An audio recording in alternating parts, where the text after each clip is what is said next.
So for this podcast, I'm here with Donna Wilson. Donna Wilson is an accredited, uh, an accredited realist. She's an accredited realist. She's very My real. name is Miss Lori Baby. Okay, come on with it. All right, so for Ms. Lori, we have a couple questions for you. Okay, so for this topic, this podcast I'm doing, Peculiar Life of Mr. Day, and your podcast, we'll probably do a joint podcast. What's your podcast name, by the way? Click and see with Miss Lori. Click and See Miss Lori. Okay, so everyone go follow Click and See with Miss Lori. So, Don, I have a question for you. I mean, Miss Lori, baby. Thank you. All right, I have a question for you. Okay, um, what is success to you? Success to me is having unlimited finances and unlimited time to enjoy those finances in life. Do what you want, when you want, how you want, with whom you want. Hmm. And how does one achieve such success to do these things? If I knew, I wouldn't be right here on this podcast. I'd be out enjoying it. Well, you seem Flying high. you seem pretty successful to have a podcast, right? Not successful enough. Mm. Successful would be I wouldn't have time for a podcast. It would have to catch me on the road. Well, I think this works. You know, you're doing your part of producing for people. You're helping a lot of people out. You're giving people material to follow. I'm pretty sure they love following you, right? They love some Miss Lori. Baby. All right, so you are successful in a way. It's just seeing it. In a way, yeah. Yeah, In a way, see? you can say that. So you are successful. I do have followers. Yes, there you go. A lot of followers. I've seen your pages. You have thousands of followers, so you are successful. It's Okay, just we can a say mind that. thing. It's Thank more of you. a mind Thank thing. you. So Appreciate it. congratulations on your success. Thank you. Now I know you had a couple questions to ask. Yes. What is? My topic that I want to talk about is a lot of people have like a lot of whys. Why this? Why that? Why everything? So I want to ask you on the topic of why. Give me some of the questions that you might have that with this start with the answer with the question of why. Like why does this or that happen, or why do that happen to Yes, just yes, a bunch I of whys. understand. Can we Okay. start that off? Yes, with you? yes. Thank you. Thank you for that's a good question because there's a lot of whys you have to ask. Like Robert Kiyosaki said, he said a statement closes the mind, a question opens the mind. Okay. So I would have to stem from childhood. There's a lot of questions why. Children start off life with a lot of questions. And they go off wherever their environment tells them because they really don't know too much anything. So the first question why I had as a child was why do I go to school? Why are we forced to go to school? Right. Be the best question. That was very interesting to me because it seemed pretty ridiculous to go to school for 5 days a week for 8 hours. Mm-hmm. So that was Right. my first big why. That seemed like a lot of That's a trouble. good one Yeah. because I think majority of all of Americans, being that we're forced to go to school at such a young age, taken away from our parents, whether we're ready or not, and put with some strangers and a bunch of strange kids. Some of them nice, some of them not nice, and the teachers that the parents don't even know anything about. Personally, they may not like our kids for any reasons, whatever. But in our society where we at, that's what we're forced to do. So that's a great question.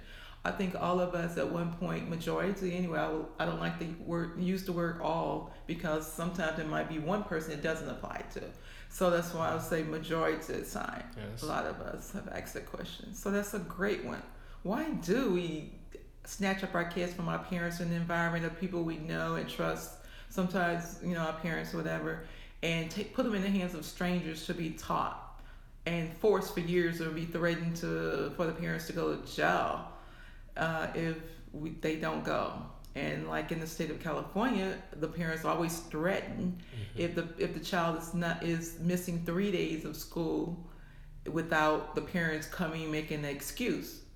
Being sick was not as good an excuse to miss over 3 days. So we were always threatening with that. Go to jail or send your kids to school. So that's a great one. Why do you think? I think in my perception, I would say there there's a necessity to have a system. Okay, right. I feel like a lot of people, if they're not led somewhere, the first thing people want to do is lead you.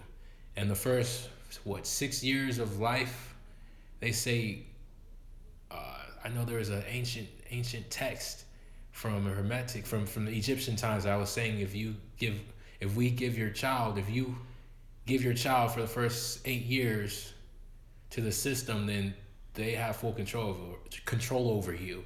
Okay. So those first 6 8 years, your child's developing their brain. They're at their highest level of growth. If you put them in school, you put them as soon as they kind of start to get the hold of life into a system, then they end up following the system. That becomes them to the point where they get older, and that's the whole way of life.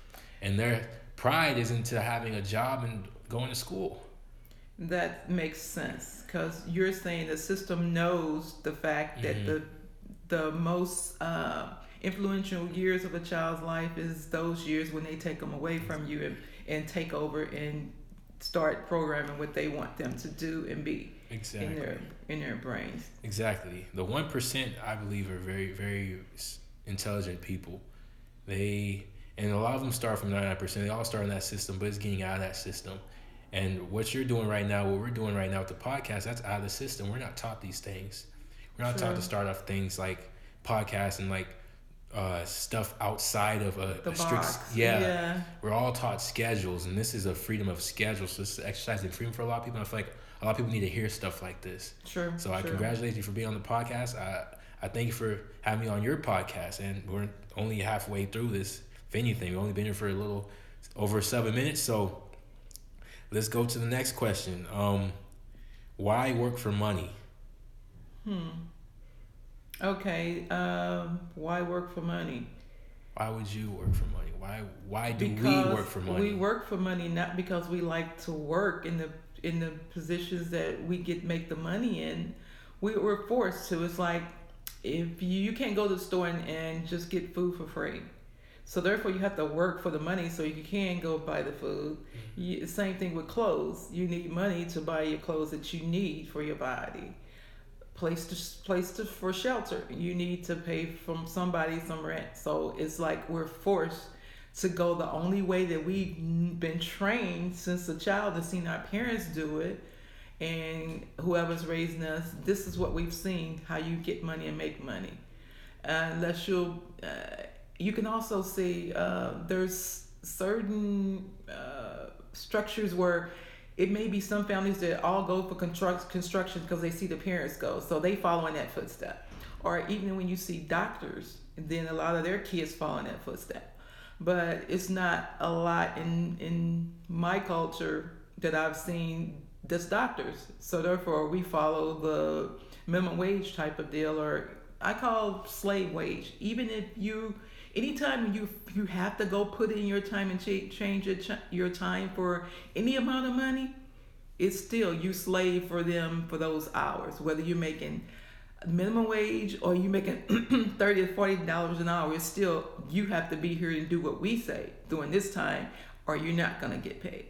So it's still you're slave to somebody. Yes. So would you say that things are implemented to certain cultures, certain systems are implemented to the culture that people have? Yeah, we just follow because some cultures they only believe in going for the top 9 to 5 positions, and so they go to school to be engineers where they make $100,000 minimum and up. And then there's other because that's what they saw in their family, so they already know that roadmap. It's their roadmap. That's what they see. And then you see others just say the parents just say just go get a job, so they get the basic jobs.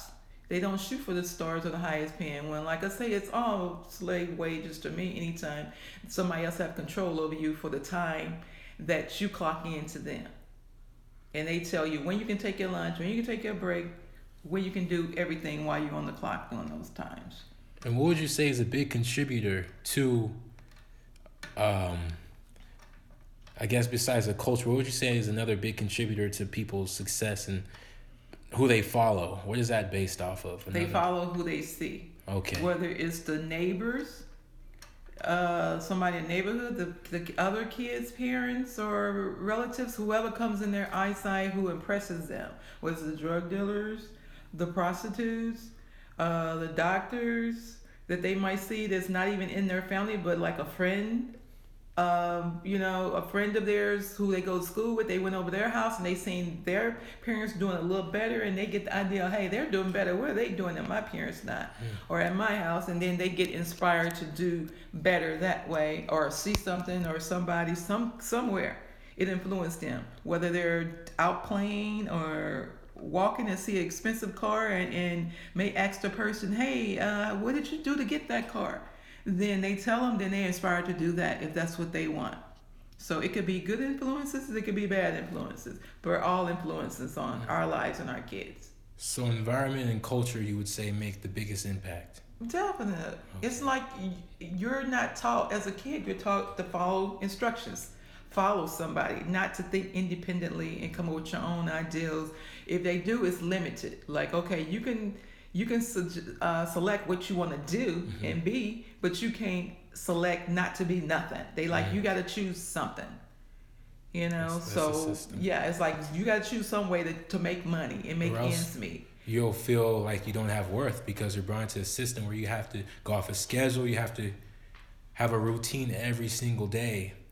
And the most freeing is not having a routine. That's why a lot of indigenous tribes, they don't come into society because they know that routine stuff will make them different.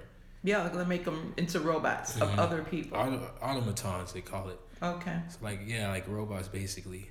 And that's very interesting because very few people ever get to notice that. They kind of just influence themselves. They mold their personality based off of their paradigm.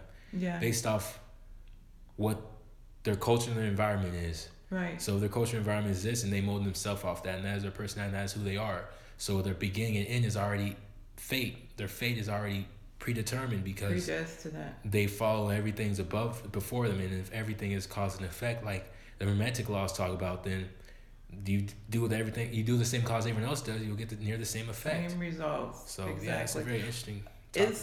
It's funny because when they teach about thinking outside of the box, I believe that's the 1%, because they're not gonna allow to be robotized and put through the same way, saying you have to go through this tunnel, this is it, don't go that way, you go the straight and narrow, don't think on your own, because you haven't been told that you can do that since a child. You've been thinking, you listen to your parents, listen to your teacher, follow the rules, don't be bad. And if you're not following what another adult says, you're being bad, you're misbehaving, and you get chested, and it's a negative reaction if you do that.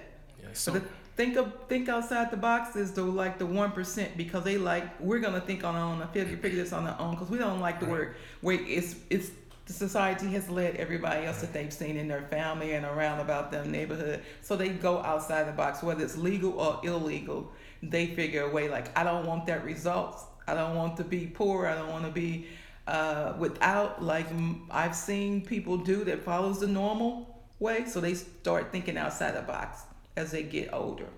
Perfect. And if you could give one piece of advice for anyone who wants to get out of that system, because there's some people a lot more people, I would say, are waking up more than ever. What would be that first piece of advice you'd give them, the very most valuable piece you could give them to get out of that system, to break through that culture environment type of mentality?